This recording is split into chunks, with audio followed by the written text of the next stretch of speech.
So I've switched the name of the theory that I was working on before from fractal math to something more akin to maybe fractal evolutionary numerology. Now I know all of the justified complaints with numerology because they are, for the most part, justified.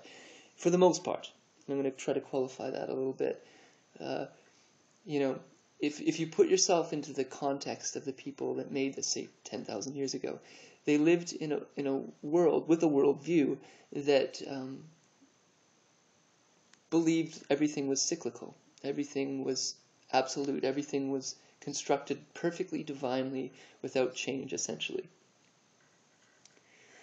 And so, in that sense, they were trying to come up with certain ways of explaining the world that could be parsed up, that could be particularized in a way that made life easier. I could tell you about something through maybe mathematics, and that, what we call numerology, that has contained within it sort of meaning. Because there are these things that we relate to with meaning, and they have certain, you can describe them through numbers to some degree. And doing that, it's a very quick way of expressing meaning if you use those numbers. Now, with the scientific revolution, there was the justified move to better map natural reality, and with that has a whole other worldview of sort of a mechanistic universe. So, this kind of meaning, numbers correlative with meaning goes out the window because the explanatory power of numbers related to and useful for mechanizing things was so much greater, in the sense that you could dramatically change the world using these numbers for that power. So these are in a sense magic things that in the sense that they are correlative with our worldviews. Anyway, so in this sense, I'm using these numbers along with the baggage of science and the good extraordinary benefits of science that it brings. It is in itself what sort of brought the evolutionary worldview into existence, or it was piggybacked on that. So this fractal evolutionary numerology has its roots in certain regards in the more ancient theories, because there's many parallels. So if you look at number 1, it is, I would say, the sort of universal ground from which all things come. Very many parallels to the traditional sense.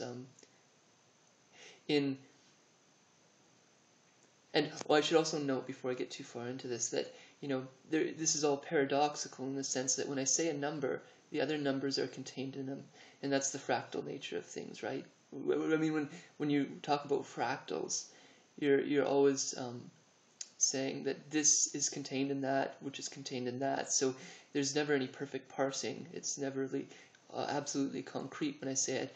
So I'm using these numbers as sort of broad principles of systems, but it's never perfect because it's always paradoxically not the case too. So the ish factor very much applies here. Anyways, 1 is sort of from which all things come. It's the most primitive. It's the ground. Universally, one connectivity. And so, like, in a certain way, what the Buddhas are tapping into, for example, when they have their enlightenment experience, they're going back to that call to ground, but they're doing it with what I'll talk about, number 3. They're using 3 to analyze 1. But the 1 is, you can't really parse it. It's the ground in some mysterious way. And our science would say it's something like, the Big Bang. And it has, in that way, a very kind of masculine orientation in that it's constant. but it's not. I guess, yeah, I would say it is, though, more masculine than feminine, but it is also the radical embrace.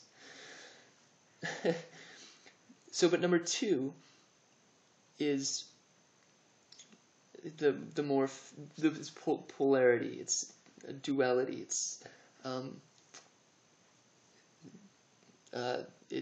the masculine and the feminine.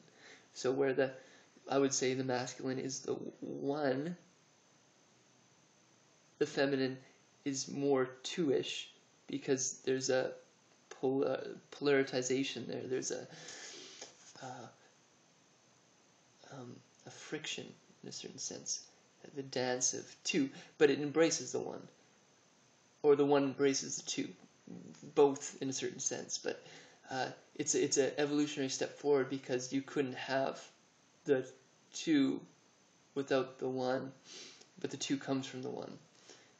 So it's more complex, but less foundational. The one's more the one is absolutely foundational. So this is a tendency in the universe, is the further you go in the numbers, the more complex you get, but the less foundational you get. So as I go further in numbers, there's less I can say about them, because there's less patterns that I feel I can really connect them to. So there's a vagueness principle. The further you go along, the further it is in vagueness in a certain way. And so 3 is sort of the Son, the Father, and the Holy Ghost. It's the Trinity. It's the core, the heart, and the head. And it balances the two. So the 3, with the polarity, the 3 has the Father, which is sort of embraced by the duality. And so they're all connected in what you might call sort of triangular shapes. So the Son, the Father, and the Holy Ghost, the core would be sort of the I guess you could say the Father from which it all comes, and it's more masculine oriented, more forward marching, and then the heart it is also sort of the judicial branch, the absolute rules that kind of get set down. The heart is more embracing, more open, more connective, more space holding. And then the head is the executive. In a certain way, it's the Son. It's the newest of the 3. And that, if you look at it in an evolutionary sense from science, it's the neocortex. Again, that principle is enmeshed. It's not a perfect splitting up, but you have the reptilian brainstem, the limbic system, the neocortex, and those would be expressions of the core, the heart, and head in a certain way. And so the kind of neocortex allows for executive demand, and so the Son can create the heaven on earth that they want.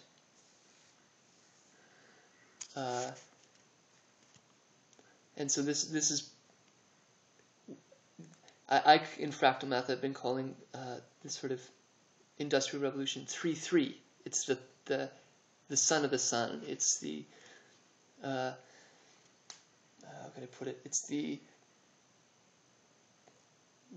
attempt at the sun creating heaven on earth, but it backfires in some sense, because you need a fourth, which is developing now through these sorts of things in some regards.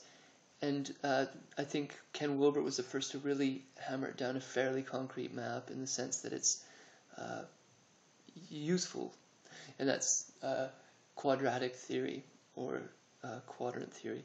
And so here you have the fourth quadrant, which was in a sense laid down in a out in the world way during the Industrial Revolution. It's sort of the techno-industrial mode, but when it's properly held, I think it's actually more of a feminine principle. So the triad, even though it's more neutral than 2, it actually the fourth. Sorry, this is so damn complicated. The fourth is a switchback in a certain regard. So, one, the I, the universal interior experience, broadly speaking, in a certain way. Two, mutuality, connectivity, morality, and this is all in the mind realm. And then three is sort of science, objectivism, which allows for four, which is the kind of industrial complex in a certain way.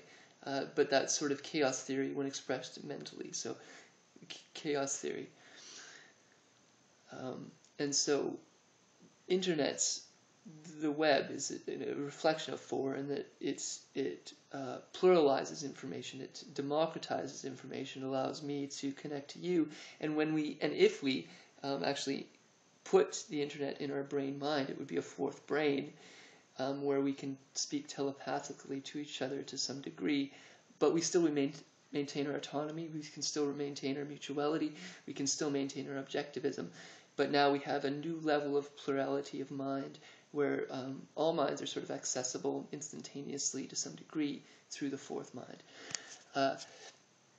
So that's a new evolutionary process in the fractal numerology. So four sort of means that, where it's a pluralizing of information, a pluralizing of systems, a pluralization of things.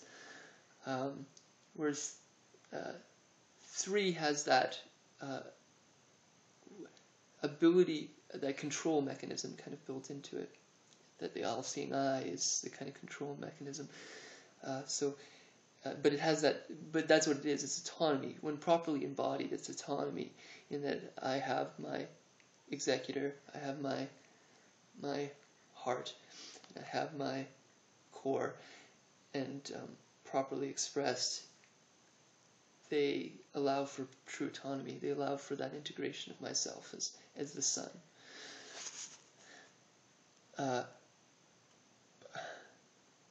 But all of these principles are always arising, so that's the thing. Even though maybe, the Industrial Revolution is a good expression of three, and what we're moving into here now is a good expression of four, sort of pluralizing and so forth, there is always going to be 5, 6, 7, 1, 2, 3 arising moment to moment. And so 5 is hard to express. I don't know if I really understand it, but it's something to do with creativity, I think. And it would, in another way, embrace 1, 2, 3, 4. And 6 is sort of to do with vision. And so it goes. But there's, as I said, it's vagueness as you get further up in the numerological system. But 1, 2, 3, and 4 is fairly defined now, I'd say. But 1, 2, and 3 are very defined. So, and there's that embrace as you go forward. Anyway, be well.